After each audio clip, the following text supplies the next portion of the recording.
شاہ محمود قریشی کو دھکے نہیں دیے گئے, وہ سپریم کورٹ کو دھکے دیے گئے. سپریم کورٹ کے اس حکم کی تذلیل اور تضحیق کی گئی ہے. یہ خوش نہ ہوں, کل کو شیر کی باری آ سکتی ہے, پرسوں تیر کی باری آ سکتی ہے. تابعداری آئین کے ساتھ یہ لازم کر دی گئی ہے ہر پاکستانی پر, چاہے وہ چیف جسٹس آف پاکستان ہو, چاہے وہ فوج کا سربراہ ہو. تو یہ کب تک کھیل تماشا آپ کرتے رہیں گے, اس ملک کی جمہوریت کے ساتھ کھلواڑ کرتے رہیں گے؟ ہم نے اور آپ سب نے دیکھا کہ جس طرح ان کے کاغذات نامزدگی منظور کیے گئے,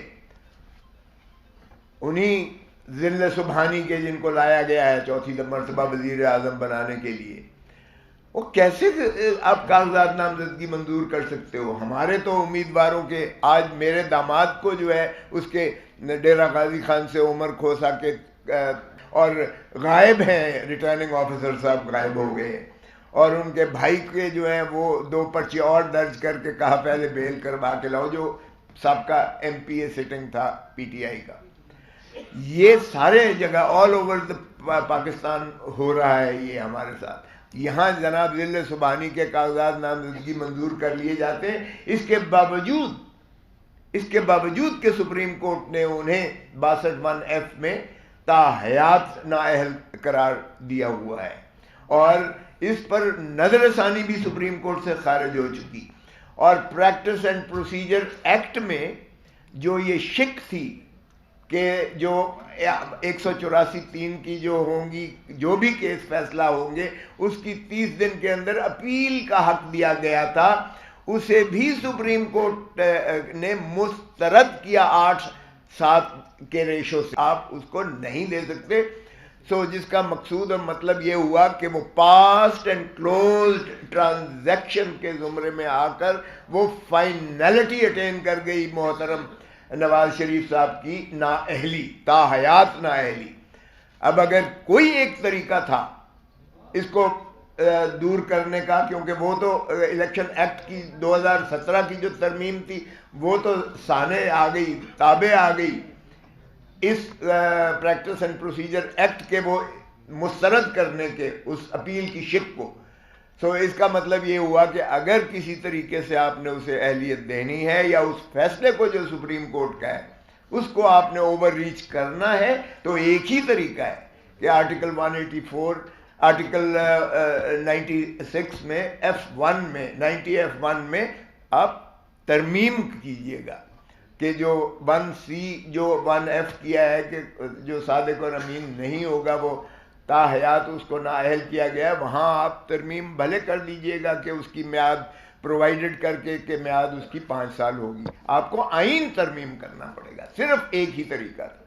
اور چونکہ پارلیمان ہے ہی نہیں, آئین تو ترمیم ہو نہیں سکتا ہے.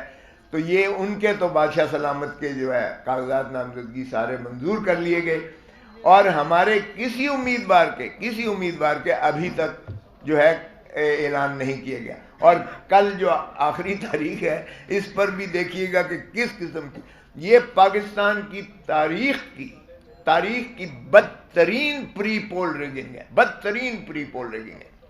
اور اس سوشل میڈیا کے زمانہ میں یہ کیا سمجھتے ہیں کہ دنیا جو ہے اس کو بالکل نظر انداز کر کے دیکھ نہیں رہی ہے, سبھی دیکھ رہے ہیں. سو اگر آپ نے یہی فیصلہ طے کر کے آئے ہو لندن پلان کے مطابق کہ بادشاہ سلامت کو چوتھی مرتبہ وزیر اعظم بنانا ہے, تو پھر خدا را یہ کیوں اذیت اور کرب میں قوم کو ڈال رہے ہیں؟ جس طرح چیئرمین صاحب نے کہا, اس سے انسٹیبلٹی بڑھے گی, پاکستان کی معیشت ڈوبے گی, اور یہ کوئی پاکستان کا جو بہی خار نہیں کر سکتا ہے.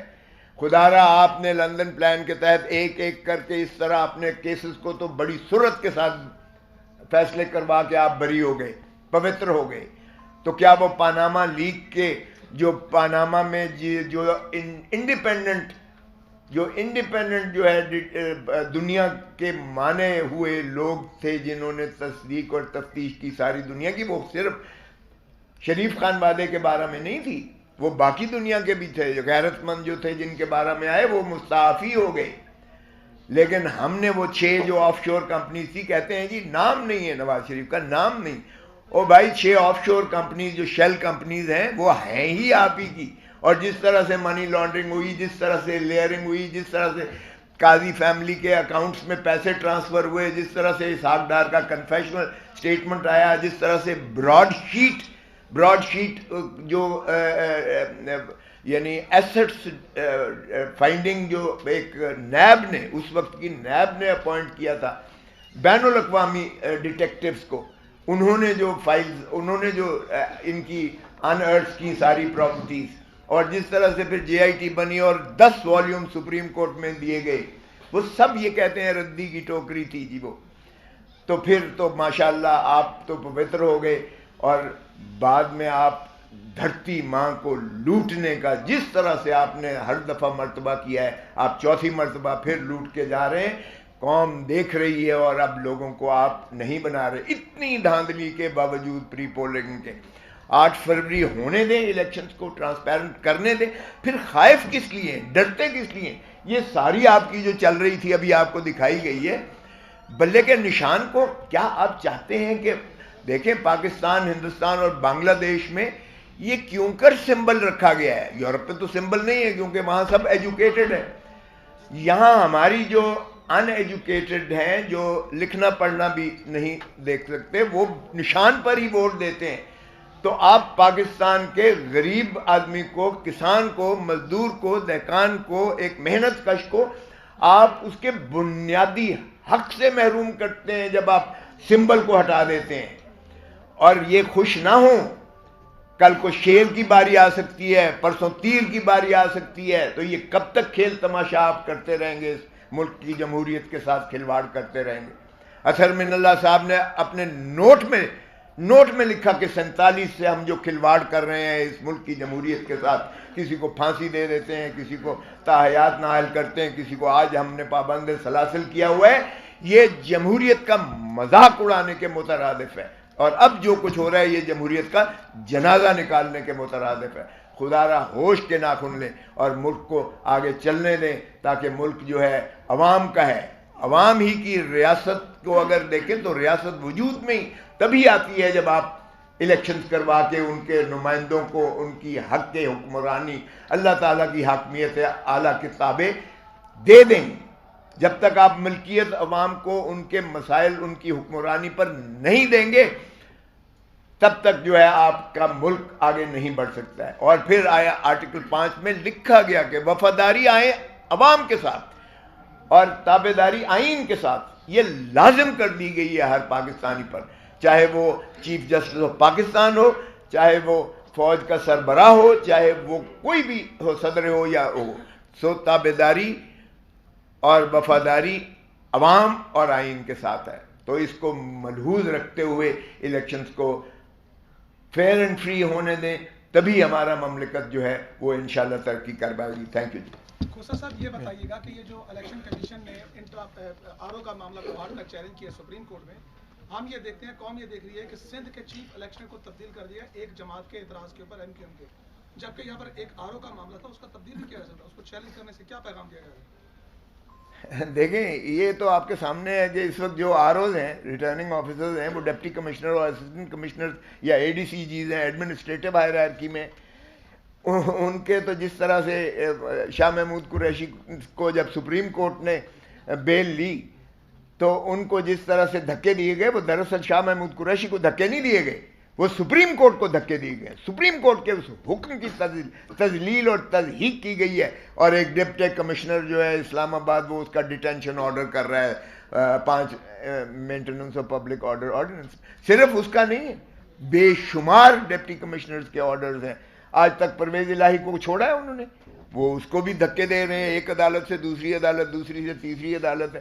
اور یہیں اسلام آباد ہائی کورٹ کے ایک جج صاحب نے آپ دیدہ ہو کر کہا کہ ہمارے پاس اگر مخلصی لینی ہے تو جائیں جا کر ٹی وی پر اپنا بیان دیں، ہمارے پاس کیا لینا ہے. اس حد تک جو ہے بے بسی کبھی عدلیہ کا تضحیق نہیں ہوئی تھی جو یہ پی ڈی ایم کی حکومت نے کی. یا آپ چیئر ٹیکرز جو ہیں، یہ کیئر ٹیکرز نہیں اب رہے، یہ چیئر ٹیکر، یہ تسلسل ہے اس کا، کنٹینیوٹی ہے اس کی.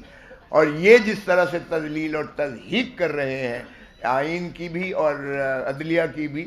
یہ ریٹرننگ آفیسرز کو دیکھیں، جب تک یہ جوڈیشل آفیسرز نہیں بنیں گے، جوڈیشل آفیسرز میں یہ نہیں کہہ رہا ہوں کہ وہ بھی کوئی لیکن قدرے بہتر ہوتے ہیں، اس لیے کہ ان کی ٹرانسفر پوسٹنگ اور ان کی تنزلی وہ اور تقرری وہ ایگزیکٹو کے اختیار میں نہیں ہوتی ہے، وہ جوڈیشری کے اپنے اختیار میں، چیف جسٹس اور ایڈمنسٹریٹو جج کے.